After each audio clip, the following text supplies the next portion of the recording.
Pulso económico, que como es tradicional, comenzamos echando la vista atrás a ver qué tal ha ido nuestra bolsa. El IBEX 35 hoy, y al final la cosa se ha animado bastante, pero cierra con pequeñas pérdidas, 0,07% abajo. El índice general se queda en 11.832 puntos con 7 décimas, y algunos valores han aprovechado el día finalmente. Es el caso de Indra, la que más sube, 3,74, Fluidra 2,51 arriba y Puig, que sube 2,38. En el lado rojo, en el lado donde preponderan las manos vendedoras, hoy claramente las energéticas se llevan la palma. Acciona Energía, la que más se deja en la sesión, 5,88 de caídas, Acciona 4,12 abajo y Solaria 3,63 abajo. Y a continuación os voy a adelantar a modo de titulares algunos de los elementos de la mesa de tertulia económica que montamos aquí cada tarde con los mejores expertos para que a vosotros no se os escape un detalle. Bueno, y en nuestra mesa de tertulia económica hoy tenemos que hablar de que el consumo público, mira tú por dónde, explica el 59% del crecimiento de la economía española desde 2019.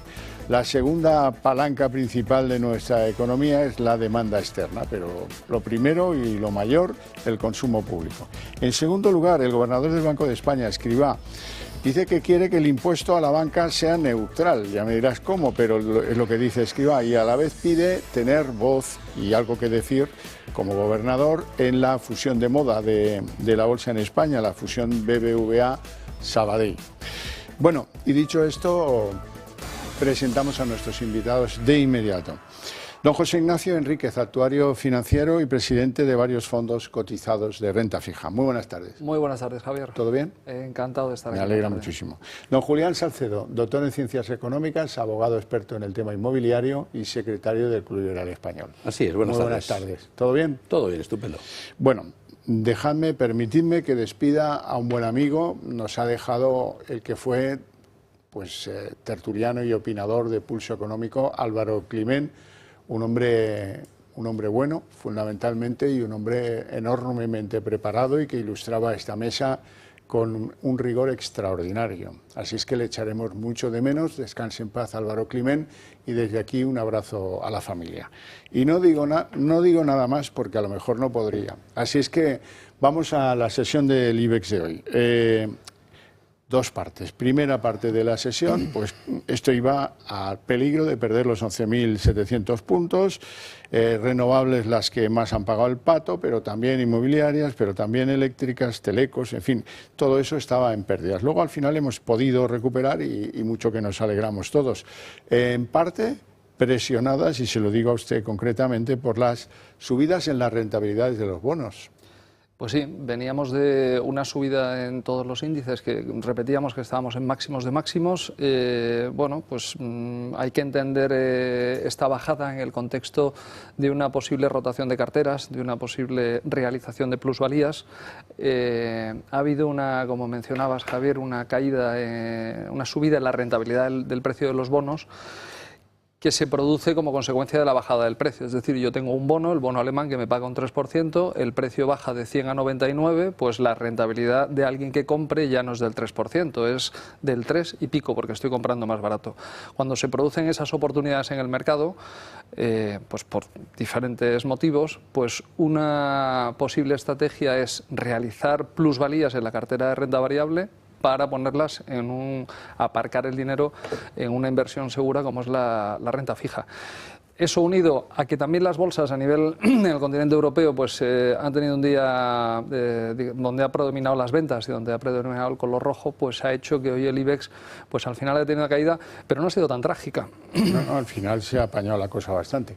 Pues exactamente, coincido con lo último que ha dicho mi compañero. Podría haber sido mucho peor, y al final se ha disimulado un poco la caída y bueno, nos hemos quedado en un nivel aceptable, ¿no? Razones, pues sí, muy probablemente las que él ha apuntado. Yo creo que también hay dos tipos de razones, unas externas y otras internas, ¿no? Las internas, lo que han caído hoy son básicamente las eléctricas, las renovables, las energéticas en definitiva, y ahí lo que trasluce yo creo que es el impuesto temporal, que dejará de ser temporal, a todas estas compañías, ¿no? Y luego por temporal. Y extraordinario. Que la renta se implantó allá por Claro. el siglo pasado como un impuesto temporal en Honduras. El patrimonio fue el que se instauró así como temporal y extraordinario. Bueno, pues lo mismo con este impuesto temporal y extraordinario sobre las energéticas. Y luego la otra noticia que parece que ha tenido algún impulso, algún efecto, ha sido, están descontándose si la Reserva Federal bajará o no bajará tipos, si Trump ganará o no ganará. Bueno, no sé qué nos afecta en este momento a nosotros, pero bueno, la bolsa reacciona así a veces, ¿no? Sí, tiene esas cosas. Esto sí que es una noticia, seguro que le voy a sorprender. El consumo público explica el 59% del crecimiento de la economía española desde 2019. ¿Quién nos lo iba a decir? Y el segundo pilar pues es la demanda externa, pero a mucha distancia. Esto yo creo que no sorprende a nadie, ¿no? Ya he entendido la ironía, pero bueno. Sí. Efectivamente, todos sabemos que lo que está absolutamente disparado es el gasto público, el consumo de las administraciones públicas.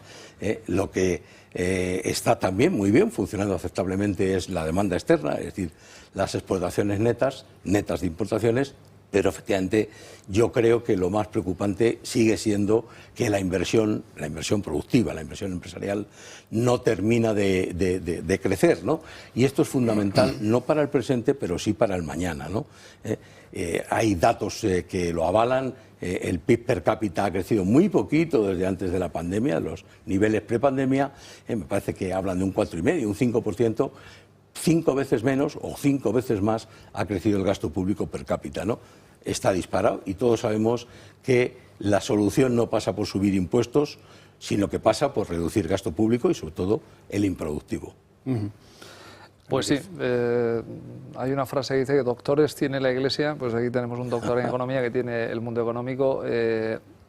De acuerdo en todo lo que ha dicho y simplemente pues por apuntar datos que ahora retrospectivamente le vemos un impacto, ha habido desde 2019 pues un frenesí de gasto público que determinados políticos o pensadores económicos piensan que puede sostener y puede ser un tirón y un catalizador de la economía. Nunca es así. El gasto público no es el que debe ordenar la economía de un país, es el gasto privado de las economías domésticas. El gasto público tiene que estar pues para equilibrar determinadas desviaciones. Esto lo explicaba muy bien Keynes, ¿no? Cuando decía que si gastamos en hacer boquetes y luego echar la carretera nueva, pues eso genera PIB. Entonces, ese tipo de gasto público que se ha generado en España, pues no ha sido un gasto público dedicado a inversión, a aumentar la competitividad, sino que ha sido un gasto público pues para regar de dinero determinados sectores y la productividad sigue sin aumentar, con lo cual ese gasto público pues no ha tenido una gran virtud. Sí. Bueno, Escrivá pide pues un impuesto a la banca, pero dice que sea neutral. No sé qué entiende por neutralidad uno que saltó del cargo de ministro al de gobernador del Banco de España. Y ha cogido su cuchara y dice que él también quiere informar el proceso de fusión del BBVA y del Sabadell. Julián. Bueno, Escrivá el Independiente, creo que nos referimos. Pues muy bien. Vamos a ver, esta es otra de las muchas, yo creo, salidas de tono que ha tenido de su etapa en la Seguridad Social, etcétera, ¿no? Ahora lo hace desde el Banco Central, el Banco de España, ¿no?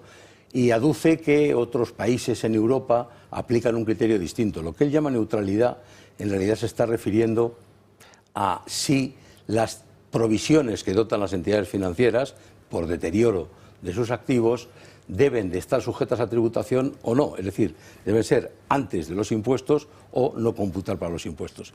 Él ahora defiende que deberían computar, por tanto deberían restarse las provisiones dotadas para calcular el impuesto sobre sociedades, ¿no? Bueno, pues no lo sé por qué. Si lo dice, el efecto de ser neutral lo que implicaría es que de la misma forma cuando esas provisiones se retrocedan, es decir, se recuperen parte de las provisiones dotadas, tendrían que tributar en el impuesto, ¿no? Por tanto, en este sentido está muy alineado con el Gobierno, pese a su independencia, con el ministro Carlos Cuerpo, que lo que dice lo mismo, pero que en vez de llamarlo neutralidad lo llama equilibrio, ¿no? Bueno, la verdad es que ese impuesto a tanto en el caso de las eléctricas como en concreto en el caso de la banca, se implantó de forma temporal hasta este año 2024. tendría que eliminarse, porque cuando se implantó la excusa política era que ganan mucho dinero los bancos, los tipos de interés no dejan de subir, ganan mucho dinero y por lo tanto esto lo vamos a intentar nivelar. Bueno, ahora estamos en un proceso de caída de los tipos de interés, de aquí a diciembre habrá otra bajada de tipos de interés, ahora es cuando menos conviene esto, pero en cualquier caso ahí están con el impuesto sometido a la condición de definitivo ya. Pues yo es que creo que tienen una confusión de confusiones. O sea, si nos vamos a la base de lo que es el derecho tributario, pues tercer curso de carrera, los tributos pueden ser impuestos, tasas y exacciones, y no hay más. Entonces, yo los impuestos, puedo entender lo que es un impuesto progresivo, pero un impuesto neutral, eso no existe. Desde el punto de vista de la recaudación, puede que sea neutral, es decir, que lo que recaudo me lo gasto y al final el efecto es neutral, pero para eso no pongo usted un impuesto, porque lo que está es poniendo trabas y cercenando pues una economía dinámica.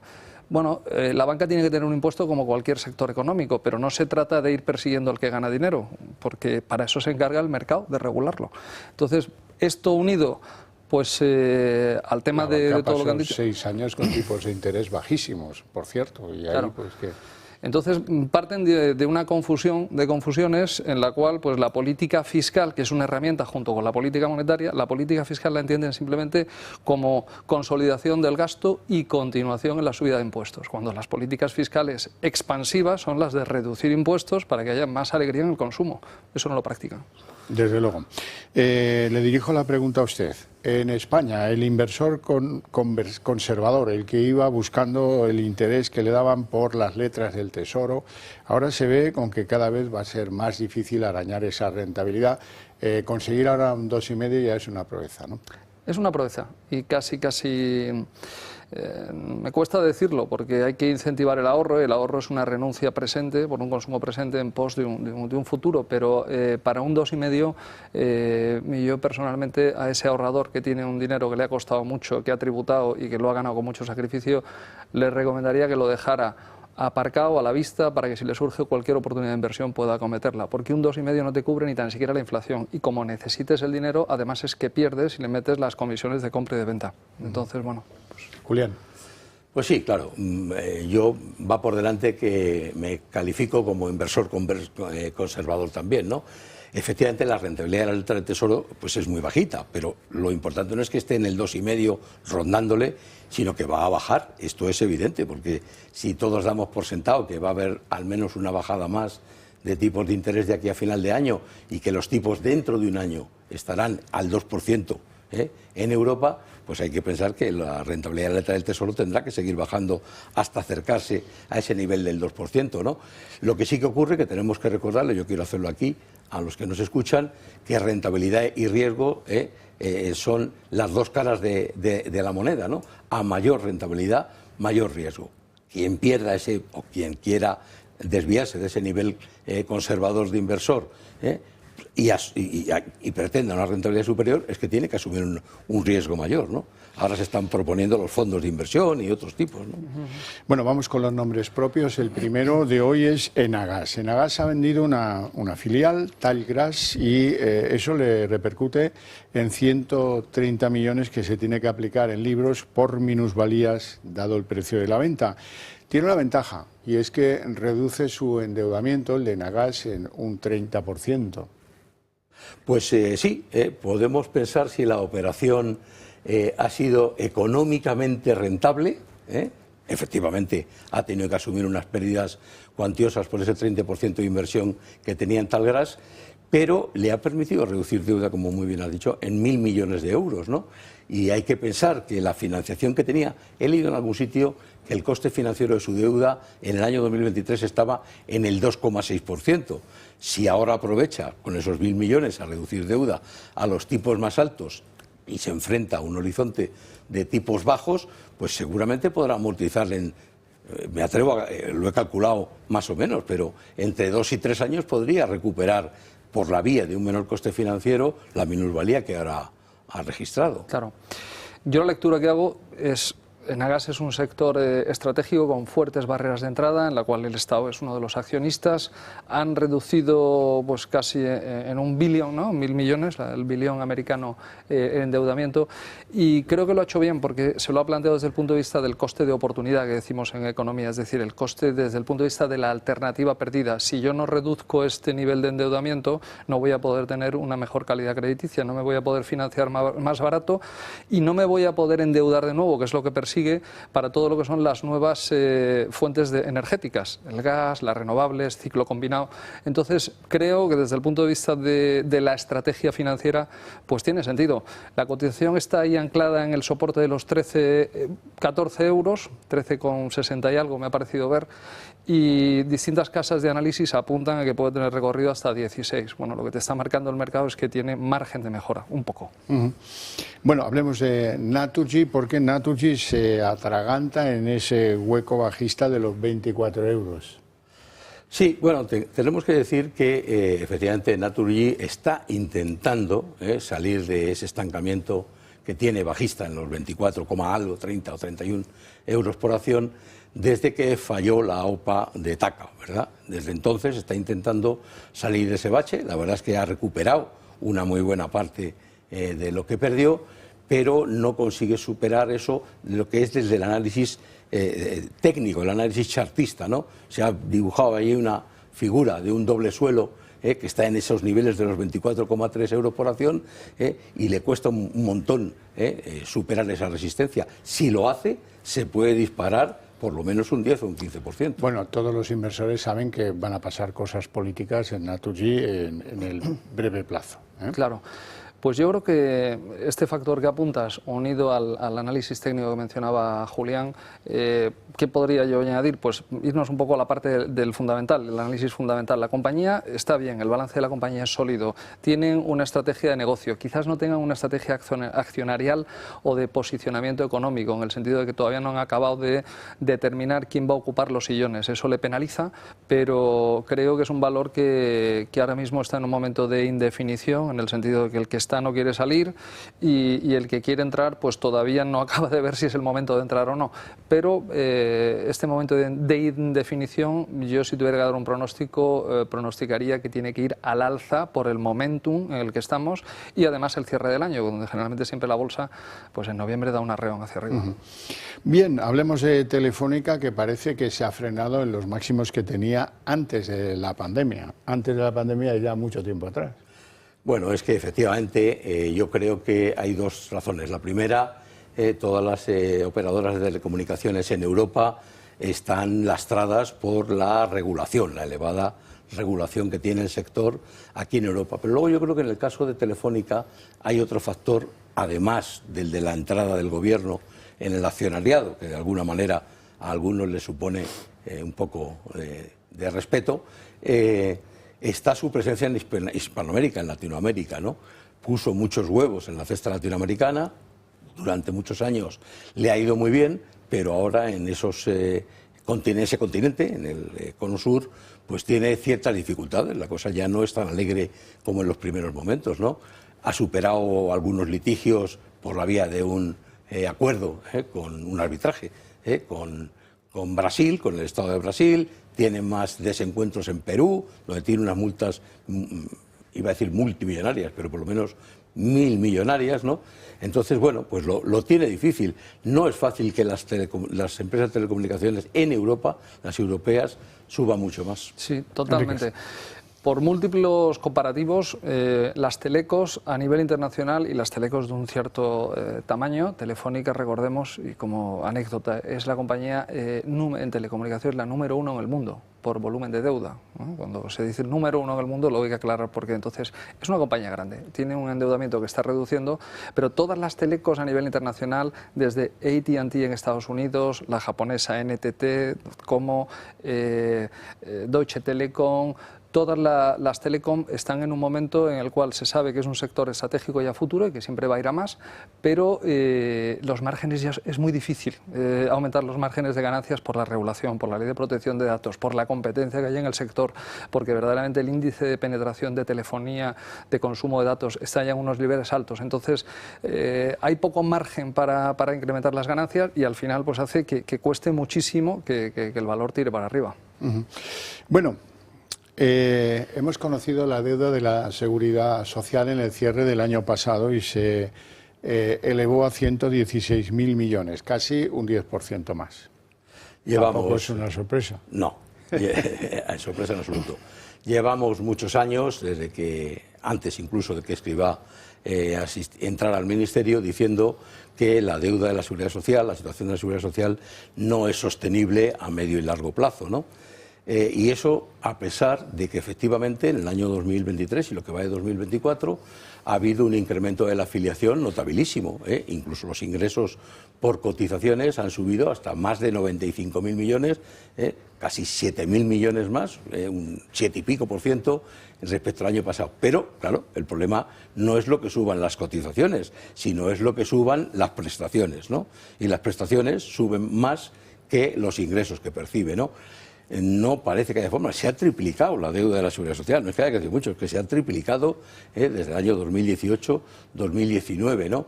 Y la solución no debería pasar exclusivamente por seguir subiendo las cotizaciones sociales, porque es un impuesto al empleo, entonces tarde o temprano se resentirá el empleo. Sí, yo me voy a poner la gorra de actuario, que es mi especialidad, los actuarios en pensiones y en seguros, que valoramos la solvencia, y voy a decir un comentario, pero al margen de cualquier ideología. Esto yo creo que aplica para cualquier ideología que tengamos. Esta fiesta acaba mal si no se corrige. En el año 2019 la deuda de la Seguridad Social era 60.000 millones, un coste tremendo. 2019, antes de prepandemia, pero es que estamos en 116.000. El número de pensionistas sube, la gráfica sube, y aunque los ingresos suban, los gastos son tan galopantes que es imposible. Hay un ratio que es la tasa de dependencia y la tasa de cobertura, es decir, cuántos tienen que trabajar para sostener a un pensionista.